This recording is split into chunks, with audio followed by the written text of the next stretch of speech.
This is a 2-lot subdivision built in Wainuiomata. The front house is 155 square metres and the back house is 166 square metres. Coming up, we'll show you footage from the very start of the project when there was nothing on site all the way through to completing the homes. I'll break down the floor plan and we'll discuss some of the build design elements in detail, and stick around to the end of the video where we'll show you the finished homes.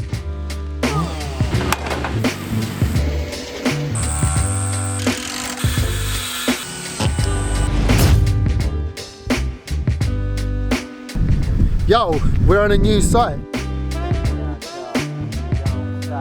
There used to be one house down here, got moved a couple of years ago. Working with the owners, they're going to build 2 rentals. First step with site establishment is to work out a lay of the land and have a meeting with the team about how it is all going to go.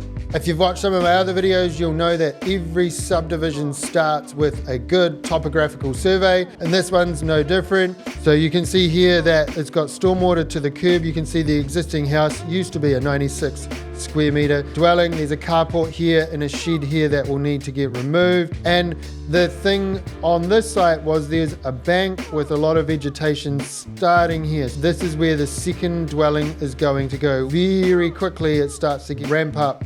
And this back point here in the corner is about 7 metres higher than the road here.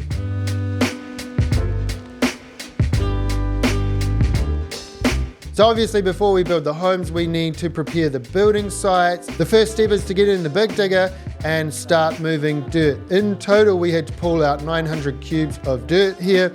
That gets taken away and we build it up with fill. We wanted to prepare a driveway area and the house pad for the front lot.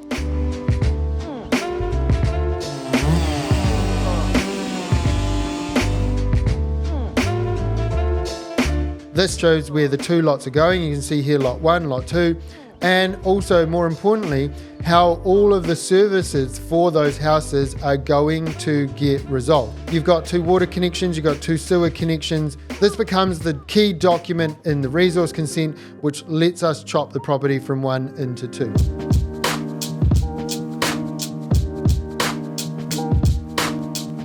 Both jobs needed driven piles under the slab.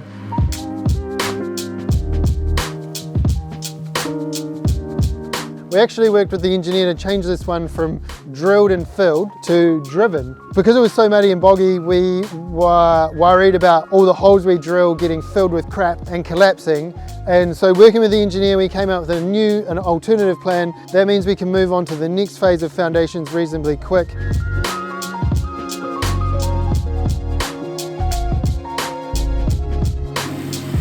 And now that we've got drains down, we can carry on with the rest of our foundations.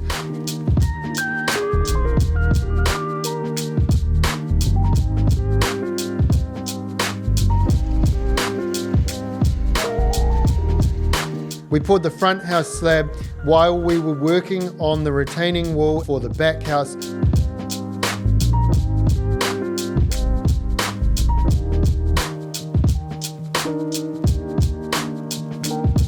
The back house had a split level slab. We had the garage at one level, and this was to work with the fall of the driveway and make sure you could get the car in there.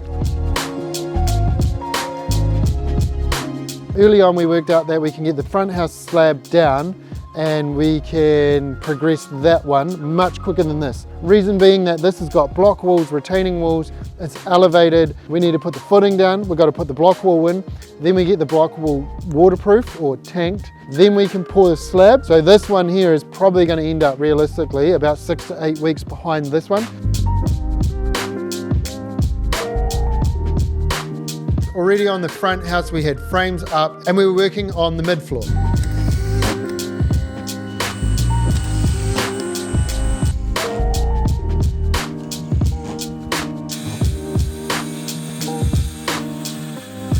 Talking about putting things up, we're on a mission to hit 100k subs. Go ahead, click subscribe, help us hit our goal.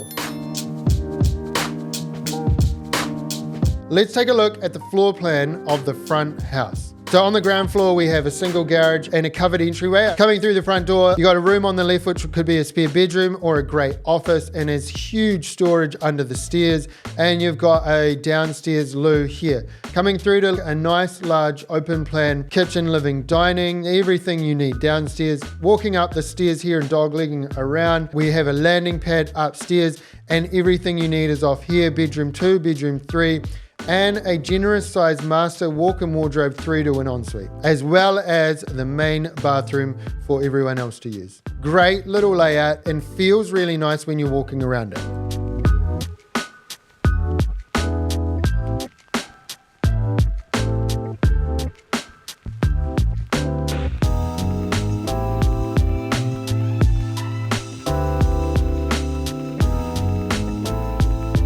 Now that a slab is poured, I like to say the job is well and truly set in stone.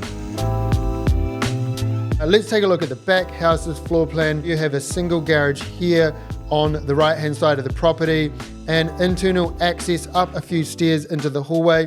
You have a front door here. Downstairs here you have 3 bedrooms and the bathroom. Moving up the stairs here you have the master bedroom on the east side of the property. Again, a nice generous sized walk-in wardrobe through to an ensuite. You also have a large laundry with a loo at the back, great for people to use upstairs. And then moving through you have a nice large open plan living area, kitchen, living, dining. This part of the property gets awesome all-day sun. And then moving through some sliding doors to an awesome little covered deck area that again gets all-day sun. Great little spot, sheltered and private. The front house is still moving full steam ahead. We get the roof on, we get it wrapped, we get the windows in, and we can start the cladding. Both houses are getting clad with vertical, linear, oblique.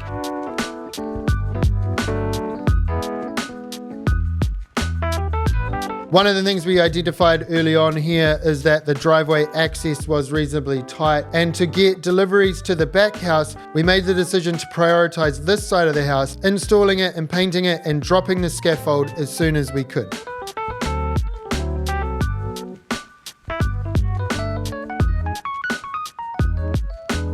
On the back house here, we've got frames going up, the mid floor's gone in, and upper level frames have been complete.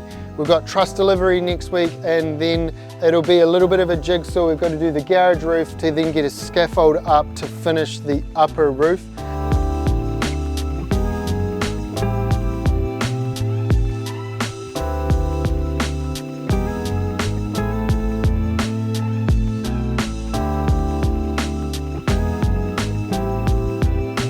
We started jibbing in the front house.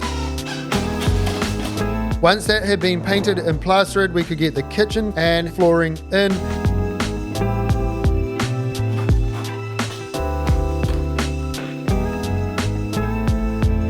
And we built a deck on the outside.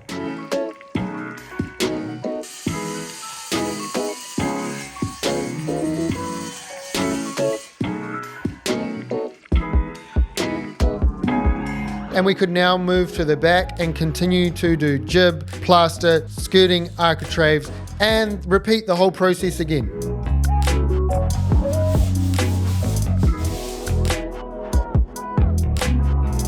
This would be a perfect time to plug my company, Your Place Building Co. If you've got a subdividable property in the hut, reach out. We would love to take care of your job start to finish. We followed this landscaping plan to finish off the properties, and that included building some fencing along here, pouring a large concrete driveway, doing a deck on both properties, a lawn area on the front, and we topped it off with planting. Let's show you the finished build.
It's so cool to stand back and look at how we built 2 houses on here, and I'm proud of the work our team has done.